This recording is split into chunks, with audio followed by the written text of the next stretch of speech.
Well, so what are we gonna do today, Cousin BW? The same thing we do every day, Melvin. Try to take over the neighborhood.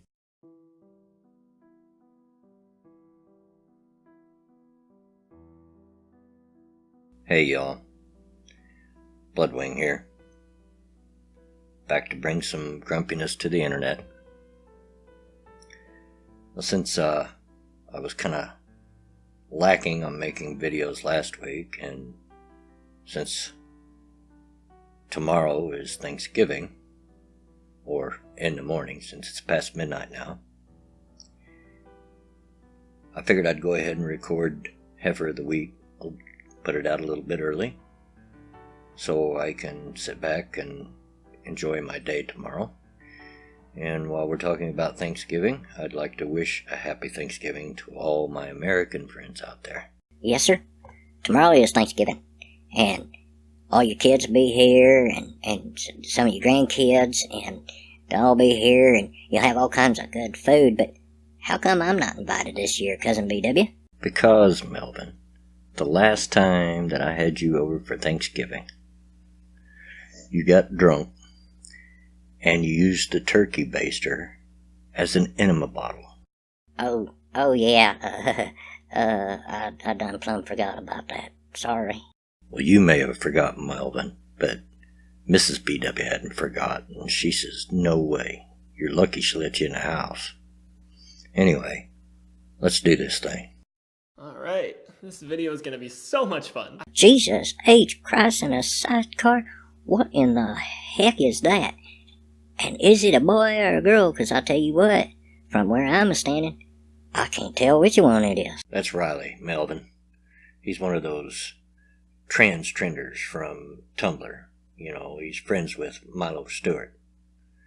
So, you know, he believes in all those 37 genders. As far as which gender he is, what day is it again? Milo Stewart, huh?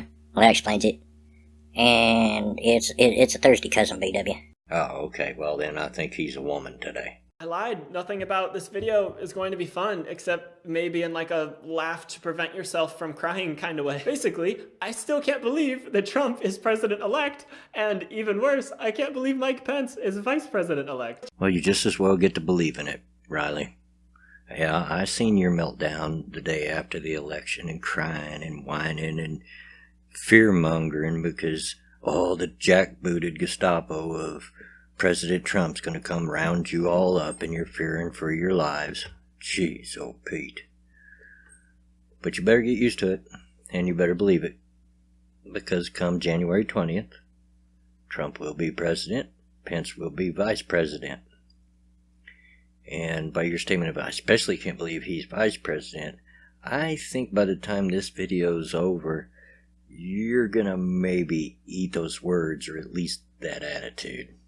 Trump, despite being the president-elect, continues to go on these little Twitter tirades that are just unbelievable. And the latest one involves Mike Pence, everyone's favorite horrible racist uncle who wants to electrocute the gay out of people. So I'm looking it up right now, but from what I remember, Mike Pence went to see Hamilton, which from what I've heard is a musical about a retelling of American history using only people of color, and like one of the leading cast members is an HIV positive gay man. I haven't actually seen the show because I've heard tickets cost $8 million and are in New York, but that's what I've heard about it. I'm not huge into musicals. I'm sorry, don't hate me for that. But that's just like, why would he see that? I don't understand. The reason you don't understand, Riley, is you have him pegged wrong as some kind of huge racist individual that wouldn't dare lower themselves. That's why you can't understand it. You know, you got him pegged as a racist, and you can't see why he would go see a play that involves people of color. That in and of itself should be enough to show you that you might be a little wrong in how you have him figured, how you have him pegged, Riley. You know, not everybody's like you and the rest of your SJW cohorts and always think along color and sex lines. You know, sometimes we don't even think about it. Does that surprise you? Do you understand that? So Mike Pence went to Hamilton and he gets booed going into the theater, right? And everyone's booing him. And that's like a pretty mild response to Mike Pence, who has like literally pushed anti-LGBTQ legislation and...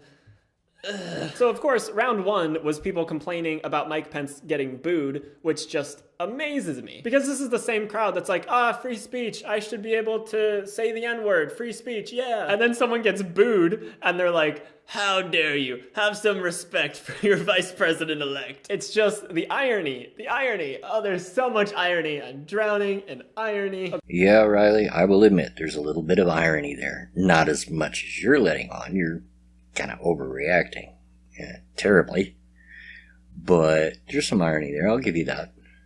But you know, my mama raised me that two wrongs don't make a right, and because you caught some of the other side crying for safe spaces and crying to be left alone, which seems to go against their want of freedom of speech, doesn't excuse you and your side from constantly silencing it. It just shows some hypocrisy, but it's not an excuse for you, buddy.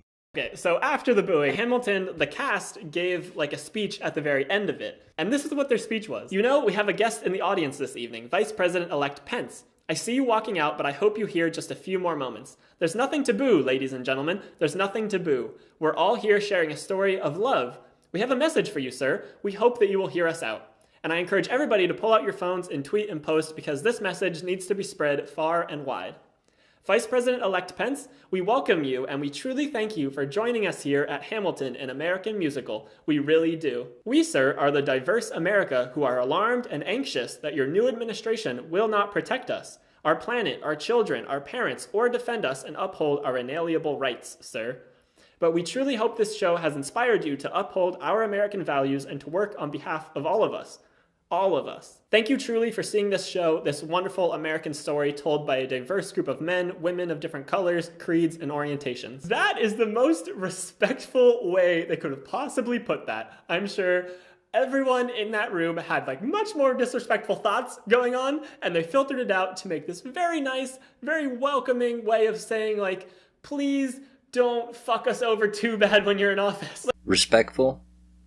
Maybe, Riley. Maybe. I mean, they did choose their wording well. It was very obvious by them pulling out that piece of paper that they planned this whole thing to call him out in front of everybody. But they chose their words well, and they did tell the crowd to quit booing. But here's the thing. Just because you have the freedom to do a thing doesn't always mean you should do that thing. There's a time and a place for everything. Now, I'm not saying that the vice president-elect should have safe spaces.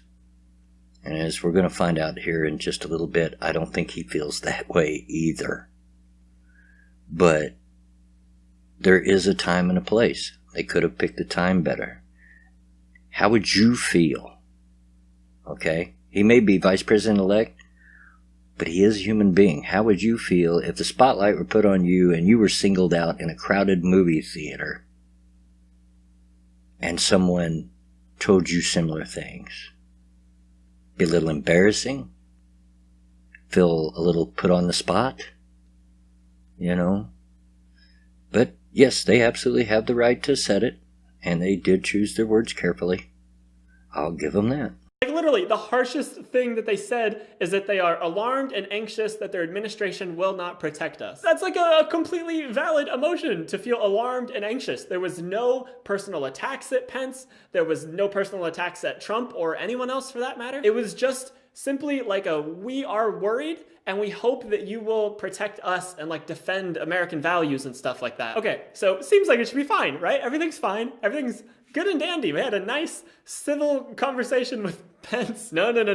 Donald Trump gets on Twitter and he has two tweets. He says, our wonderful future VP Mike Pence was harassed last night at the theater by the cast of Hamilton. Cameras blazing. This should not happen. And then, the theater must always be a safe and special place. The cast of Hamilton was very rude last night to a very good man, Mike Pence. Apologize. Now, I'm laughing at how ridiculous this is, But it's honestly very scary. Like, that's a super, like, authoritarian fascist dictator kind of thing to do. To be like, hey, you respectfully disagreed with me and asked for my help, so I must silence all of your dissent and you must apologize to me.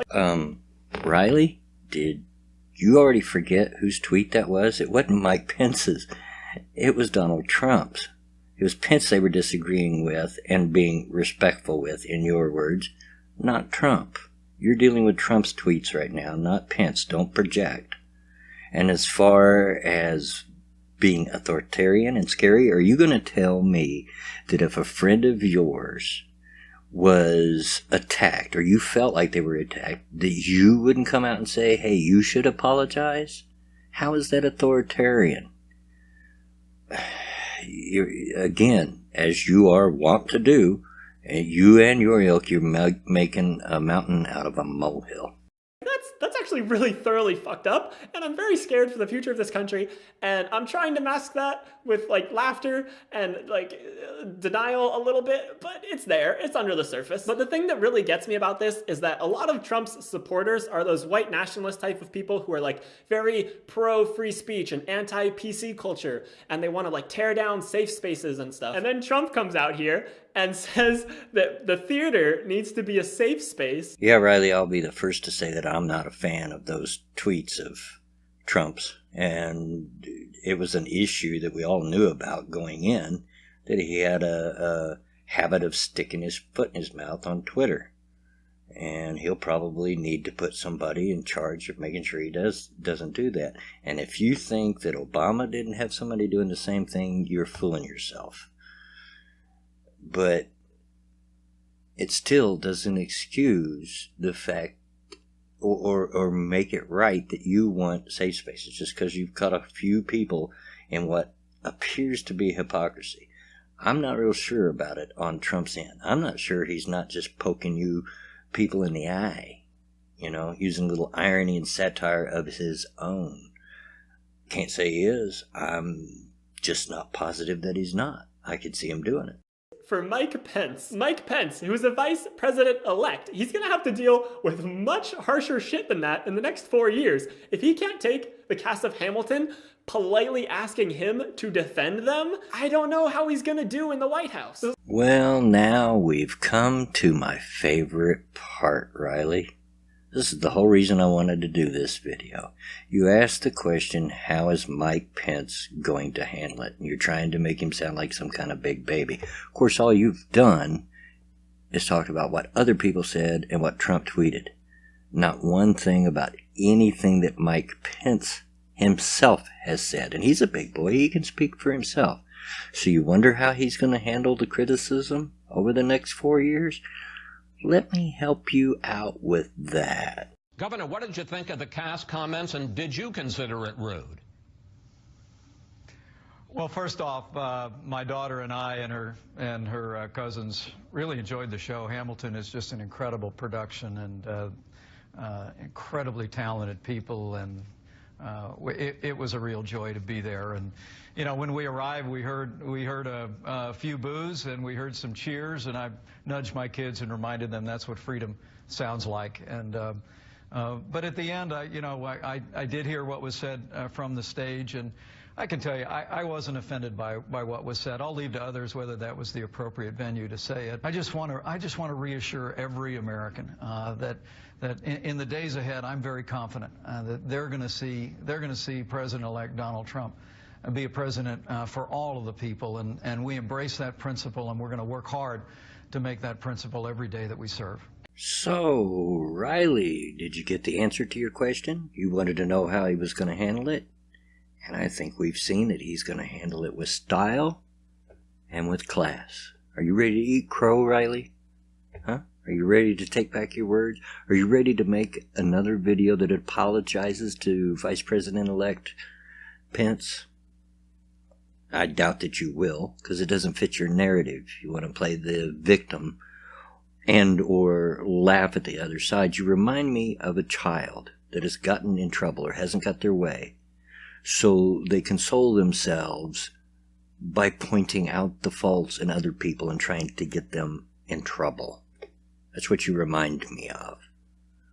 Like a little child trying to point the finger at everybody else because you didn't get your way. But you won't apologize, will you? Did you see that Pence even praised the production, said it was very good? Outright said that he was not offended, and even explained the booze to his children and their cousins that were there as being freedom of speech. How's that for an answer for you, Riley? But no, you won't pay any attention to that, will you? Yeah, it just... For your side, it'll be just like it never happened. Any rate, this is all I can take of this moron. Knew I wouldn't be able to make it through his whole video. So, Riley, I crown you this week's Heifer of the Week. And now, as I said, that's all I can take. That's all the time I've got. Hope you all have a good day tomorrow, all you Americans that are celebrating Thanksgiving, and I hope all my other friends, from not Americans, have a good day tomorrow as well.